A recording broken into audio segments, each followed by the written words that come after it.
l'equipatge reduït, furgoneta i 5 sentits, busco rius, paisatges, formatge, espai vi.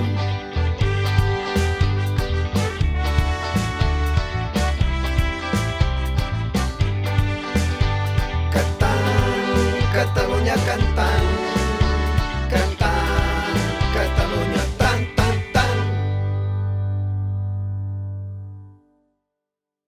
Capítol 5. Fes el que estigui a les teves mans.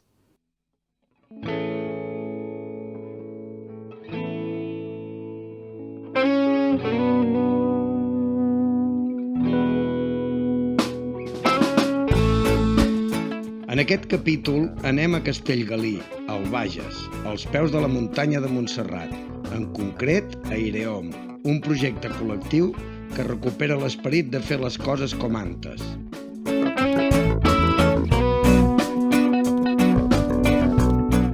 Farem un concert i xerrarem amb en Nacho Tarrés, amb el que ens coneixem de fa molts anys, quan començàvem amb això de la música.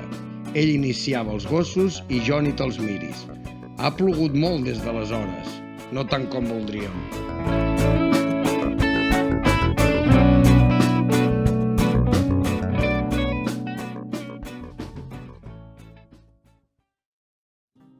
Això és un projecte que arrenca a finals del 2009, en una època en què una colla d'amics sentim, suposo ja per maduresa, no sé, estàvem sobre la trentena, una mica així.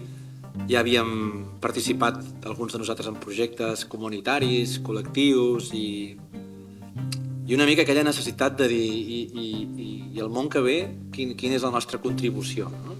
Què podem deixar que valgui la pena?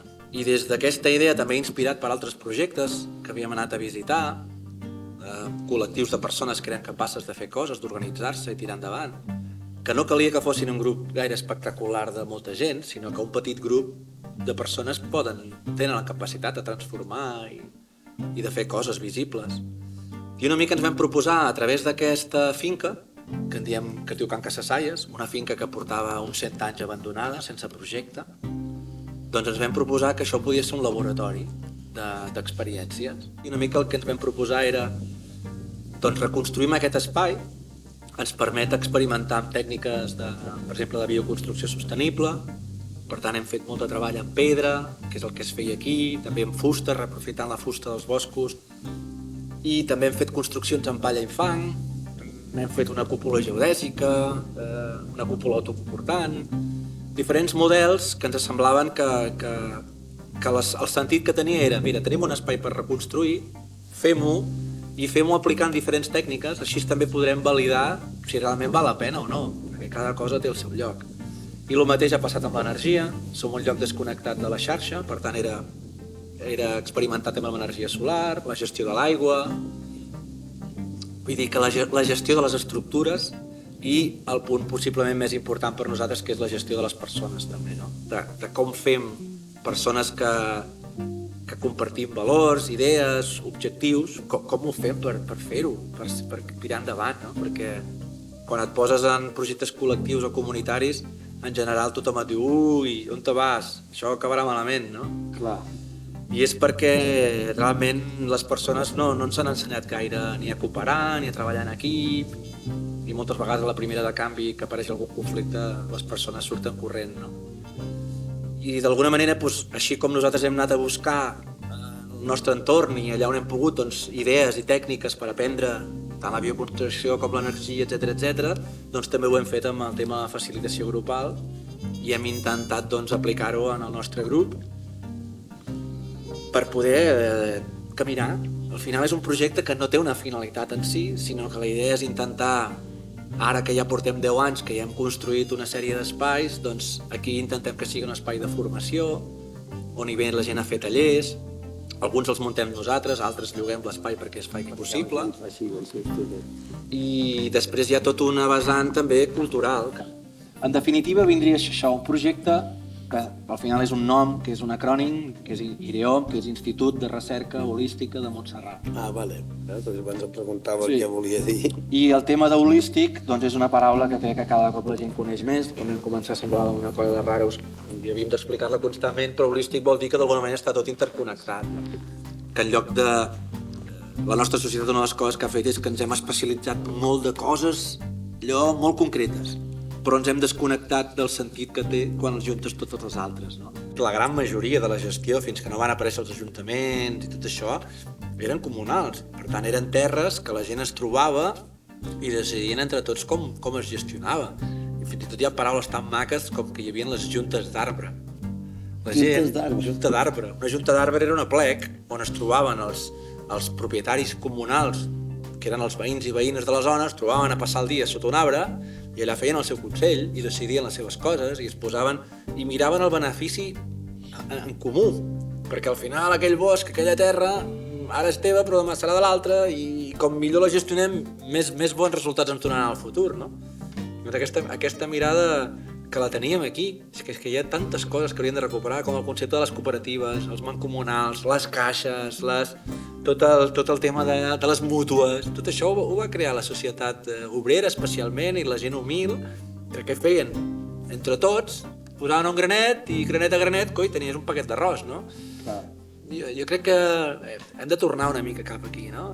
Clar, aquí hem tingut des d'una escoleta infantil de 3 a 6 anys, aquí tenim una fusteria que agafa els arbres d'aquí i a través d'aquesta fusta construïm alguna cosa bonica. Aquí al projecte hi ha una persona que és psicòloga i té el seu espai per poder acompanyar persones en psicologia. D'aquí també ha sortit una empreseta de temes d'energies renovables. Generem activitat com perquè hi hagi algú cuinant, hi hagi algú que recollint. O sigui, al final estem generant un projecte que té prou diversitat, potser no per canviar tal, però estem fent un exemple de com pot ser una xarxa d'oportunitats i el fet que hi hagi projectes com ara aquest i d'altres, potser el que podem fer és ajudar a que altres facin el seu. Quan fèiem aquesta volta de pedra, al veïnat hi havia apostes per veure quan cauria això. Sí. Clar, i ho entenc, perquè dius, hòstia, ara venen aquests axelabrats aquí a dir-nos com s'han de fer les coses. I ho entens, però al final vam aconseguir que ara ja ens venen a veure, ens miren amb bons ulls i fins i tot ens diuen, això que heu fet, com es podria fer això? Bueno, doncs ja hem fet un pas, no? Ha sigut també, gràcies a aquest esforç col·lectiu, doncs hem pogut aixecar la volta, que és una volta que fa 8 metres d'ample per 14 de llarg, una volta de pedra, aquestes alçades de la vida no se'n fan gaires. I alhora també ho hem pogut fer amb un picapedrer de tota la vida, no? Que és el que ens ha ensenyat com es fa. No? Moltes vegades venen arquitectes aquí que han estudiat i ens diuen, hòstia, això ens ho vam saltar, perquè això ja se suposa que no es fa. Però alhora ho hem fet perquè era la manera més... Era un material econòmic i teníem mans. Era la manera de poder-ho fer, no? Quan vam acabar la volta i la vam desencofrar i molosament es va aguantar, porta 10 anys allà, hòstia, ens vam adonar que allò que a vegades intentàvem explicar, que a vegades costava d'entendre, dius, hòstia, és que la volta ho explica superbé. Tu mires la volta i veuràs que cada pedra és diferent de l'altra. N'hi ha de primes, n'hi ha de gruixudes, n'hi ha que pesen més, n'hi ha que pesen menys. Però la volta s'aguanta perquè cada una està al lloc que li toca. I cada una fent allò que li toca, hòstia, fas una fortalesa brutal. I que hi pot haver una pedra així petita i una al costat així. Exacte, però perfecte. Totes dues són importants. Pensa globalment i actua localment, no? Que és això. Tu estàs fent molt poca cosa. Bueno, però si tu fas una poca cosa, ell fa una poca cosa, tu una poca cosa, anem millorant, no? Si no... Tots són molt diferents, hi ha gent que el model educatiu potser més ortodoxe els hi va de conya, però ostres, si a nivell educatiu poguéssim tenir eines que ens ensenyessin a descobrir el que som, allò que se'ns dona bé, allò que no, allò que ens interessa, allò que ens dona passió, o sigui, al final treballar només per guanyar diners és molt trist, molt trist. I jo crec que això és una cosa que ens hem de replantejar, no? De que sortir d'aquest individualisme conceptual, capitalista, que ens veu com a números, com consumidors, etc. Aprofitar aquest espai individual, però per reforçar-se un mateix amb les seves pròpies idees. I després poder-te trobar amb altres i compartir. És que això de la frase aquesta de... Això no es pot canviar.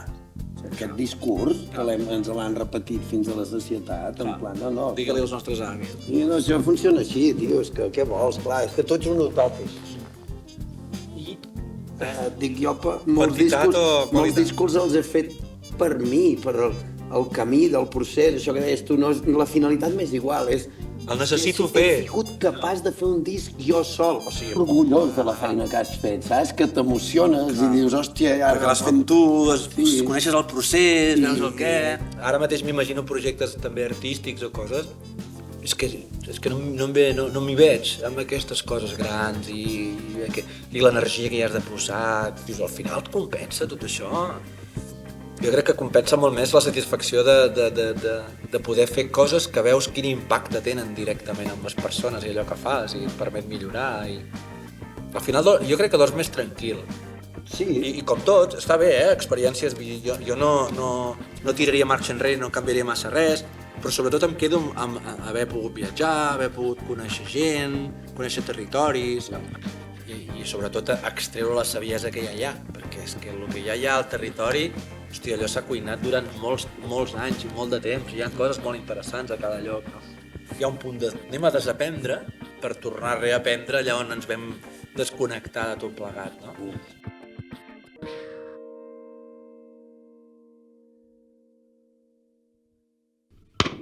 Toma això. Un maestro.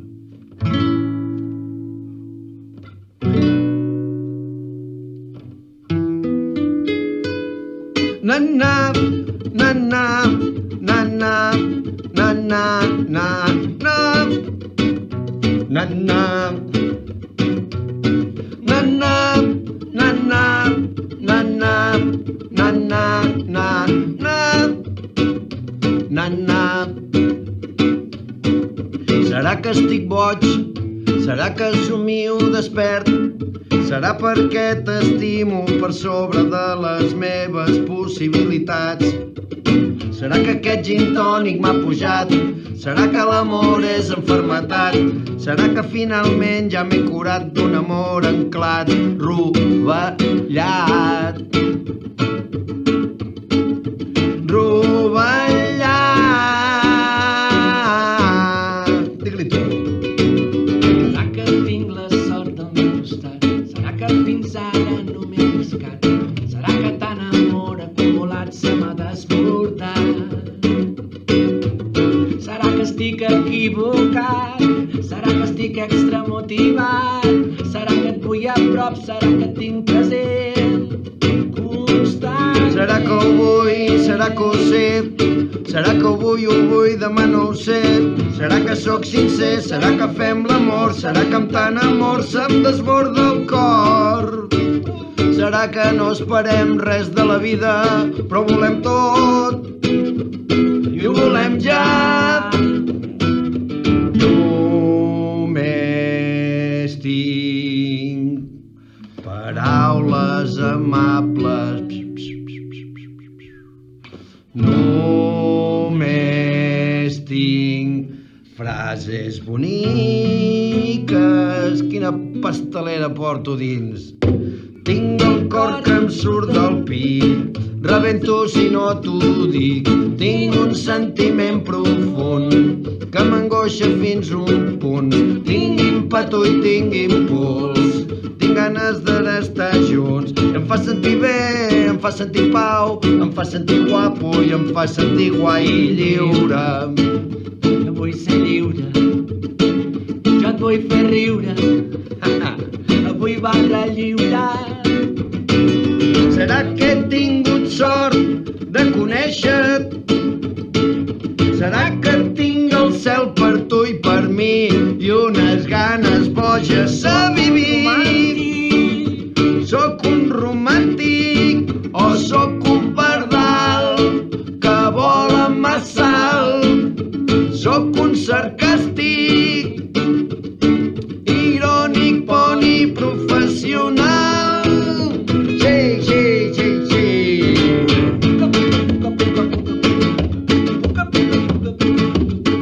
Buscant un ideal,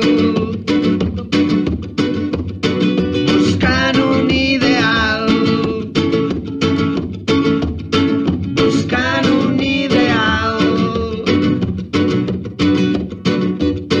t'ho diu, se'm acut fer l'amor. Ets el meu somni eròtic, em revoltes el cor. Ets la meva mel, ets els meus anels, des de la meva mena a les meves arrels, buscant un ideal. He trobat un lloc on créixer buscant un ideal. He trobat un món i un far buscant un ideal. Jo t'estimo molt, jo t'estimo tant. He trobat amics com cal.